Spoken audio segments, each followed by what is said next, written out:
연말이라고 해서 어, 올해처럼 그냥 경기가 싹 좋은 건 참 경기가 죽고 여러 가지 문제가 생기면은 없는 사람들이 더 무너지게 되겠죠. 걱정입니다. 근데 아직 그 되살아날 어떤 계기는 보이지 않고 그런 생각이 좀 들어서 모두 잘 버티시기 바랍니다. 자, 정준호라고 국회의원이 있습니다. 거기 더불어민주당에. 제가 뭐 정준호라는 사람을 알지도 못하고, 그런데 아마 비슷한 법률을 낸 사람들이 있을 겁니다. 왜냐하면 사실 지금 전세 사기라든가 아니면은 부동산 관련된 부분에 있어서 조금 논란이 되는 것은 여러분 부동산 등기부등본에 소위 말하는 이걸 뭐라고 하나요? 공신력이라는 거예요. 이게 황당하죠. 왜냐하면 저도 그렇고 여러분도 그렇고 어떤 집을 사거나 아니면은 뭐 어디 전세를 들어가든 월세를 들어가든 뭐가 되든 일단 법원 등기소 가서 등기부 등본을 떼어보고 거기에 뭐 저당이 잡혔는가, 은행권 채무가 있는가 이런 것들을 확인하고 나서 들어갑니다. 뭐 압류가 들어갔는가. 근데 그 정작 그 등기부 등본의 공신력 자체는 실제로 없습니다. 이게 부동산 등기의 공신력을 개선해야 된다는 지적은 여러 가지 이런 거죠. 말하자면 어떤 그 사기꾼 놈이 그 이 집을 담보로 은행으로부터 돈을 빌린 다음에 그 갚았다고 하는 어떤 거를 위조해 갖고 그걸 가지고 부동산 등기소에 내면은 부동산 등기소는 그거를 확인할 의무가 없습니다. 그냥 서류가 들어오는 대로 서류가 형식을 갖췄네 라고 하면은 서류만 갖추게 되면 그냥 그 압류를 풀어주고 그렇게 됩니다. 근데 정작 그 이 돈을 빌려준 은행이나 이런 데는 실제로는 압류가 있는 줄 아는 거죠. 그러니까 아무것도 모르고 그 집을 산 사람은 아니면 그 집에 뭐 전세를 들어가는 월세 들어간 사람은 뜬금없이 어떤 그 금융기관으로부터 사실 여기에 그 등기부등본에 나의 그 이 압류가 저 사기꾼한테 그냥 없어진 거다. 삭제가 된 거다. 그래서 회복해달라고 등기소에 신청하면 또 등기소는 회복해줍니다. 그럼 압류가 생기는 거예요.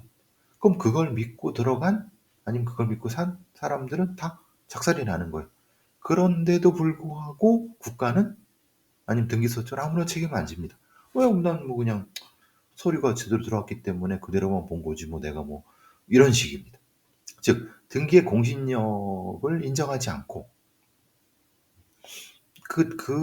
이렇게 어떻게 사기꾼들이 이렇게 해도 국가는 아무런 책임을 지지 않습니다. 등기소. 그런데 반면 독일, 영국, 스위스, 미국 뭐 일부 주지만 대만 이런 경우나 호주 뭐 이런 나라들은 등기 등본의 공신력을 인정하고 여기서 문제가 생기면 국가가 보상해주는. 그러니까 허위 부동산 등기 뭐 이런 경우가 사실은 아주 많지는 않습니다. 그런데 분명히 존재합니다.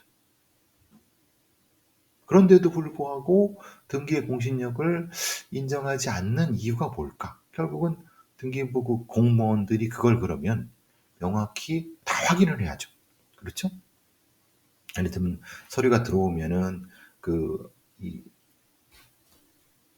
금융기관이나 이런 데에 확인을 하고 뭐 이거 상속 같은 경우는 당사자 확인하고 이런 것들을 즉 그럴 수 있는 어떤 능력을 아니면 권한을 등기소에 주는 거죠.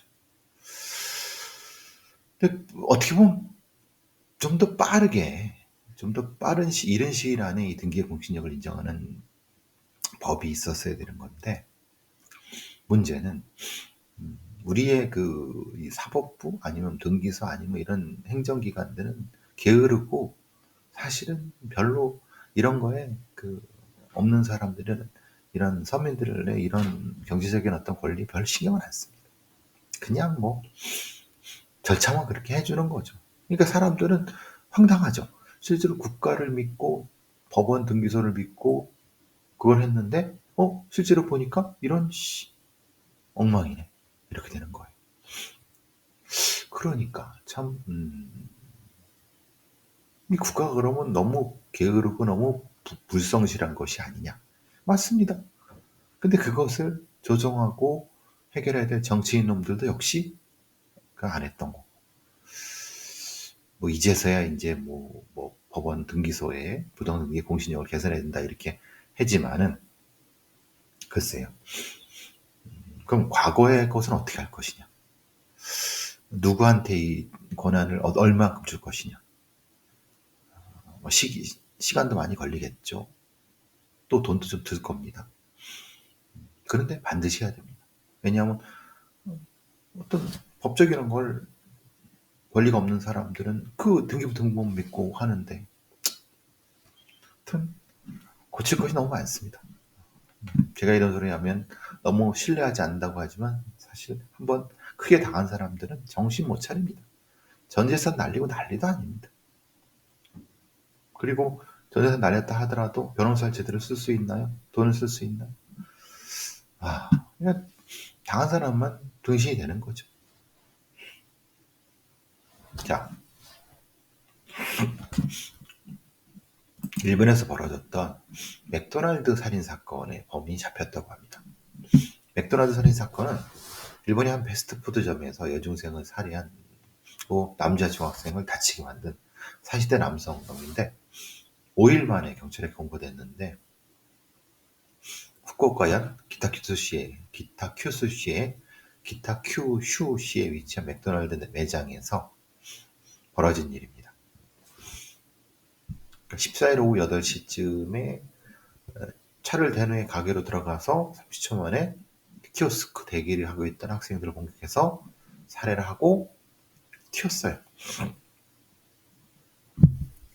5일 만에 잡힌 거죠. 근데 너 그 학생 아니야? 모릅니다. 피해 남학생도 그러면 모릅니다. 그러니까 묻지마 살인 혹은 뭐 이상동기 살인 이렇게 볼 수 있는데 좀 동기가 밝혀졌으면 좋겠습니다. 근데 사실 동기가 밝혀졌기보다 그냥 이놈은 그냥 자기 분풀이한 것 같아요. 자, 뉴욕에서도 좀 황당한 사건인데 끔찍하죠. 뭐냐면 범인은 세바스찬 자페타인데 미국 뉴욕의 지하철은 우리만큼 안전하지 않습니다. 뭐 온갖 그 쓰레기의 어떤 낙서의 엉망입니다. 어떤 일이 벌어졌냐면 오전 7시 30분쯤에 코니 아일랜드에서 스트렐 애비뉴 역에 정차하고 있던 F 열차 안에서 어떤 한 남성이 이렇게 있다가 맞은편에 있는 여성한테 성냥불을 던졌어요. 성냥불 던졌다고 뭐 불이 나냐 했는데 아마도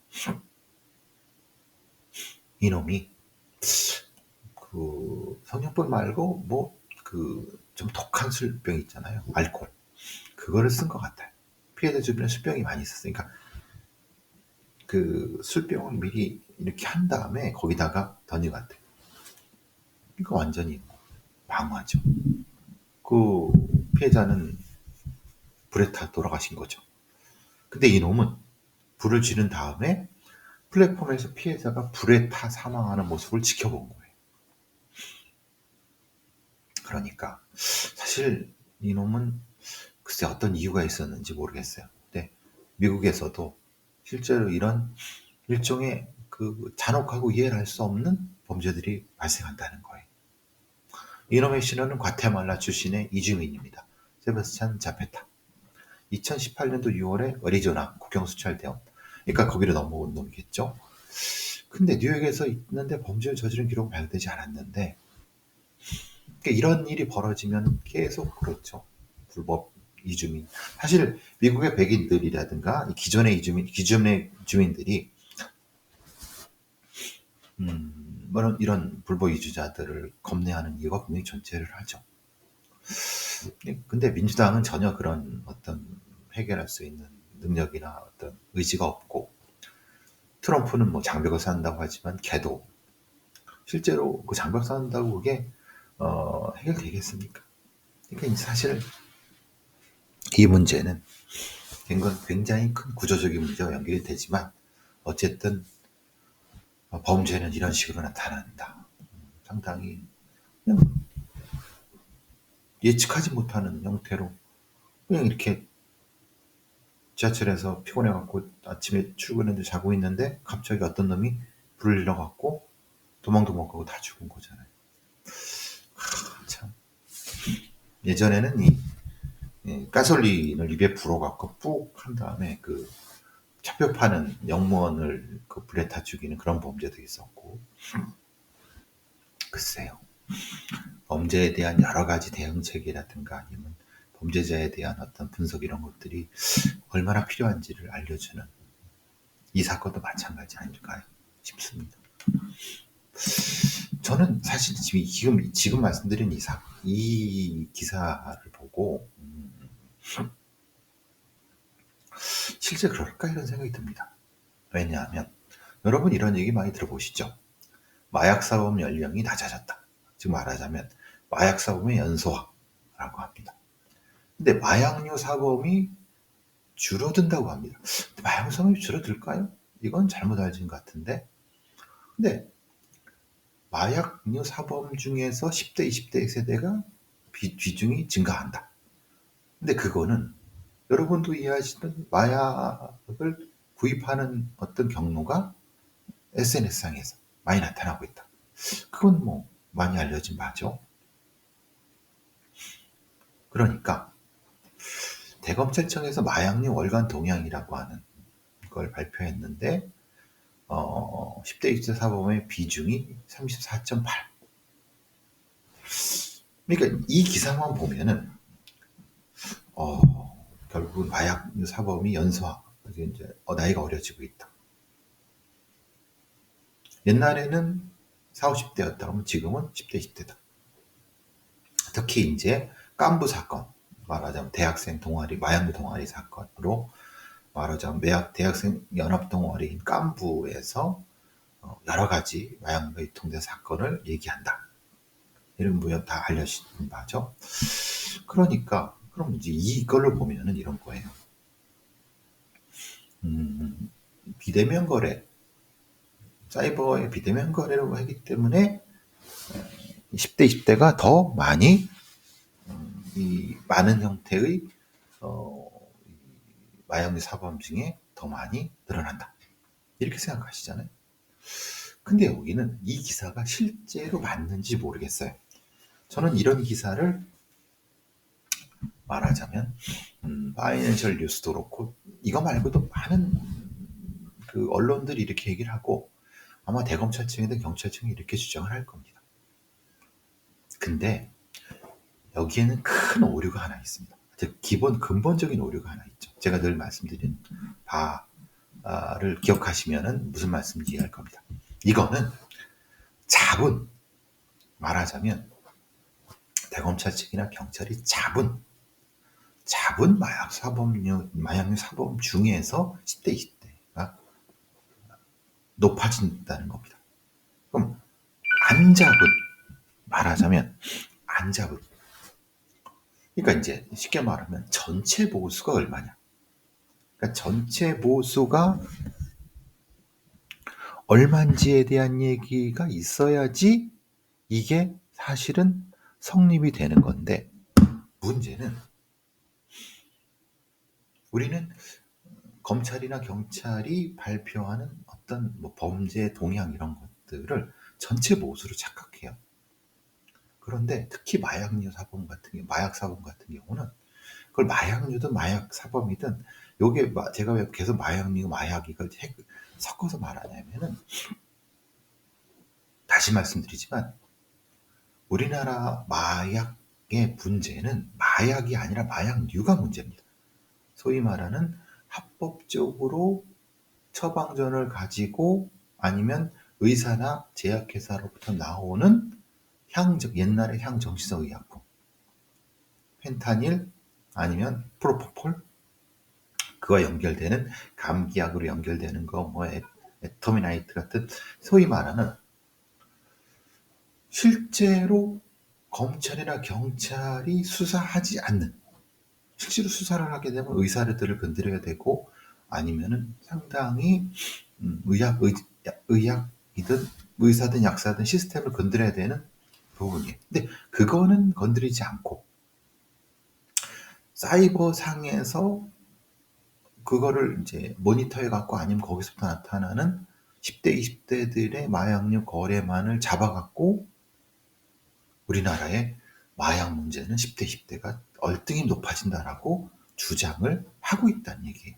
근데 실제로 마약류, 즉 향정 같은 마약류를 공급하고 위험하고 문제가 되는 어떤 그 어두운 곳에서의 어떤 것들은 실제 이미 엄청나게 존재하는데, 다시 말씀드리면 지금 뭐 신경정신과에 관련된 약품이 1억 5천만 정이 시중으로 풀렸다. 정식으로 뭐라고 하냐면 처방전에 의해서.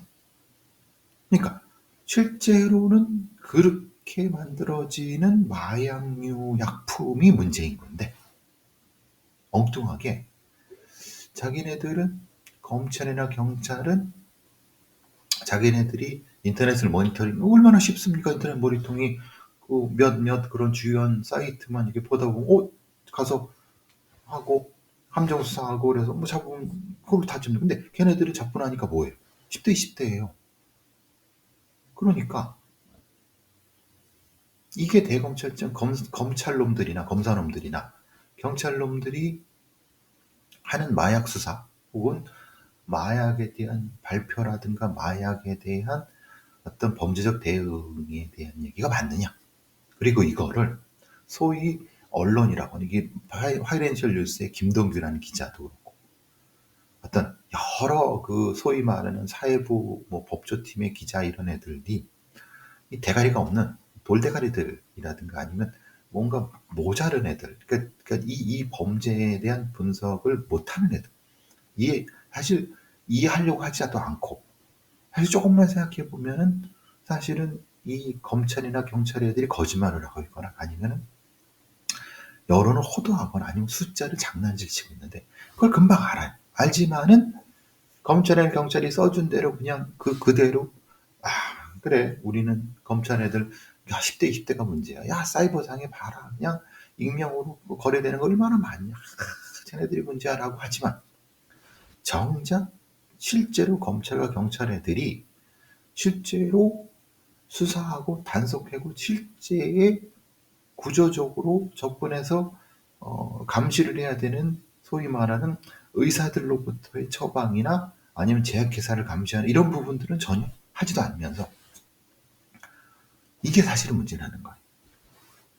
그러니까 제가 계속 왜 마약 수사청으로 마약 관리청을 둬야 된다, 미국의 DEA처럼 둬야 된다라고 하는 것은 실제로 눈에 보이는 그 사이버상 깔짝거리는 어떤 그 소비하는 마약 애들만 해면은 마약 문제는 절대 해결할 수 없다. 그런데 성과가 급하고 지금 뭔가를 해야 되는 검찰이나 경찰 애들, 특히 검찰 애들은 뭔가 장난치고 싶으니까 걔네들 잡은 거 저기 마약류 월간 통계를 합치고 발표하고 이런 쓰레기 같은 짓을 대검찰청 이놈들이, 이 검사놈들이 하니까 그거에 부안해동하는 이 김동규 기자 같은 사람들, 소위 말하는 이 그 뭐 어떤 주요 언론에 무슨 뭐 자기가 사건 기자, 뭐 무슨 뭐 법조 기자라고 경력 쌓으려고 왔다가 이런 애들이 또 잘 빨아주고 발라지면서 그러니까 우리나라의 실제 마약 문제가 결국 10대, 20대가 문제인 것처럼. 근데 걔네들도 문제입니다. 그런데 본질적이고 핵심적인 문제, 진짜 줄여야 되는 문제들. 생각해보세요. 황하나 같은 애들은 그럼 걔네들이 사이버상에서 해갖고 한 겁니까? 근데 황하나도 사실은 그럼 20대예요? 그죠? 근데 소위 말하는 뭐 20대 대학 동아리가 문제다라고 하지만 그 대학 동아리가 그 마약류를 어디서 구했습니까? 예? 그 합법적으로 롤스로이스 사건의 그 이 병원의 의사놈이 그 처방해 준 거잖아요. 그러니까 분명히 나오는 공급처는 있는데 그 소비하는 애들 몇몇만 10대 있지만 잡아갖고 하니까 뭐 이렇게 이런 어떤 이 그래서 이 검사 새끼들의 이 검찰청의 마약 수사라든가 이런 것은 못 믿고 절대 얘네들한테 마약 수사 권을 주면 안 되고 마약 수사청으로 박해서 공급적인 측면부터 시스템적인 측면 실효까지 해야 된다라고 하지만 들은 척도 안 하고 경찰 놈들은 뭐 어차피 거기에 빌붙어 사는 놈들이니까 그러니까 이게 지금 그러니까 이런 형태의 제대로 좀 범죄 문제를 제대로 좀 볼 수 있는 그래서 범죄 분석이 필요하다는 거예요. 범죄 분석 부서가 필요하고 범죄 분석에 대한 근데 얘네들은 이걸 절대 반대하죠. 왜? 지들이 사기치고 검찰놈들이 사기치고 그 거짓말하고 통계 조작하고 이런 것들 다 드러날 테니까. 언론은 가장 큰 문제고 언론은 완전히 쓰레기들 이걸 이렇게 따위로 분석도 못하는 애들 참 기가 막힌 거죠 사실은. 한심하기도 하고. 어쨌든 이런 기사를 보면 참 갑갑합니다 진짜. 마약을 사보면 연소화라고 이렇게 했는데 말 같지도 않은 소리 하는 거죠. 나이가 들어서 그게 도대체 구조적인 문제야? 그럼 실제로 그게 맞아? 이런 것들을 다 분석해서 기사를 써야 되는데 그런 쓰기도 싫고 대가리도 안 되고 욕먹고 검찰이나 이런 데한테 그러니까 그럼 기자 왜 하니? 니네들 언론 왜 하니? 참 그런 생각도 듭니다. 또 하나의 문제가 이겁니다. 어, 주가 조작이죠. 주가 조작범이 지금 소위 말하는 영부인이란 주가 조작범이 지금 그 특검도 안 받고 뭐 이 사태의 상당 부분이 그 주가 조작 문제와 연결된 거 아닙니까? 지금 2대1리에서 코스닥 상장사 두 곳의 시세 조정을 했던 어떤 마약 주가 조작범들, 범죄자놈들을 잡았는데 그 중에 전직 경찰, 검찰, 수사관 9명 재판은 이놈들은 소위 라임 사태의 주범으로 알려진 이인광 에스모 회장한테 수사 편의 봐주고 무마시켜주고 브로커 해주고 뭐 그냥 그러니까 이거 하나의 작전 세력이죠 사실은. 즉 주가 조작범들이 주가 조작하는데 얘네들이 같이 가담해서 공범을 하고 빼들리고 돈 빼. 그러니 어떻게 잡습니까? 검찰 수사관 경찰. 즉 말하자면 실제로 검찰 수사가 되는데 정보 다 빠져나와. 그렇죠? 이놈들 뭐 사실 뭐 9명 뭐 기소하고 그랬다고 하는데 웃기는 소리입니다. 이게 9명만 되겠습니까? 이게 범죄 수익이 140억부터 50억, 200억, 몇백억이 넘어가는데 실제로 범죄 수익을 환수한 건 뭐 기껏해야 30억도 안 돼. 그러니까 왜 그런 검찰 애들한테 주가 조작을 수사를 맡기면 안 됐냐? 얘네들 어차피 이 검사들 바로 나가서 변호사 개업하고 반대쪽에서 얘네들 범죄자들 변호할 거 아니냐. 그러니까 이 시스템적인 문제까지도 포함해서 이런 걸 해야 되는데 참 글쎄요. 제가 이런 소리 하면 또 지랄지랄 하겠지만은 여태까지 주가 조작 수사를 검찰 놈들이나 제대로 한 적이 있습니까? 몇 건이나 했습니까? 도대체 라임이나 이런 거 제대로 잡은 적은 있습니까? 네? 한번 까보죠. 네? 여태까지 검찰이 주가 조작으로 몇 놈이나 쳐넣는지 그리고 걔네들은 형량 얼마나 받았는지 걔네들이 출소한 후에 어떻게 됐는지 그리고 그 범죄 수익은 어떻게 됐는지, 그리고 거기에 수사했던 검사애들은 지금 어디 가서 뭐 하는지. 어디가 뭐 하겠냐, 그놈들 변하고 있겠죠. 예? 그러니까 이 전체적으로 범죄에 대한 스킴을 한번 같이 해보자는 거예요. 예? 그러면 왜 검사들한테, 검찰한테 주가 조작 수사를 맡기면 안 되는지. 그래서 별도의 범죄 수사청, 특히 주가 조작에, 특히 코인이나 주가는 절대 이런 검찰에 맡기면 안 되는 이유가 나오는 거거든. 우리나라의 유명한 판사가 우리나라의 사기공화국이라고 하는데, 얘네들은 지들도 법률가니까 이런 얘기는 안 해. 검사 중에서 사기 전문 검사라고 있는 애도 있지만 실제로 이런 얘기도 안 해. 그러니까 마치 정의로운 멋있냥 떠돌다니는 전직 검사 출신 변호사들도 실제로 이런 핵심적인 구조적인 문제는 얘기도 하지 않아요. 대한민국을 어디까지 구렁텅이로 몰아넣으려고 하십니까? 제발 좀. 우리나라요, 코스피나 코스닥에 투자 안 해요. 다 서학으로 넘어가요. 왜? 믿을 수가 없잖아요. 아니, 이 회사 내부자 거래하고 주가 조작해서 시세 조정해서 뻥튀기 쳐먹고 개미들 작살나고, 그런데 정작 수사기관 놈들은 금융감독 이복현이 같은 애들, 이거 보세요. 이런 애들, 아니 검사 애들 제대로 수사도 해주나요? 안 해도 안 해요. 제대로 수사도 안 해요. 그러니까 당한 놈은 등신이 되는 거고, 그냥 어, 그냥 소위 말하는 빚내 갖고 주식에 투자했던 애들 다 불려갖고 쪽박 차는 거고, 무슨 대한민국 기업들의 가치를 높인다고? 제발 주가 조작 꼼수를 제대로 잡고 얘기해라. 에? 이복현이 이 새끼야. 그리고 지금 있는 정부의 이 같지도 않은 검사놈들, 정의가 세워져야지 경제도 올라갈 수 있다는, 이게 명약관한 진리입니다. 대한민국의 주가 조작 수사를 보고, 만약 실제로 여러분들이 대한민국의 검사애들이 주가 조작 수사를 하는 걸, 꼬라지를 보고 재판하는 꼬라지를 보면 아마 기가 막힐 겁니다.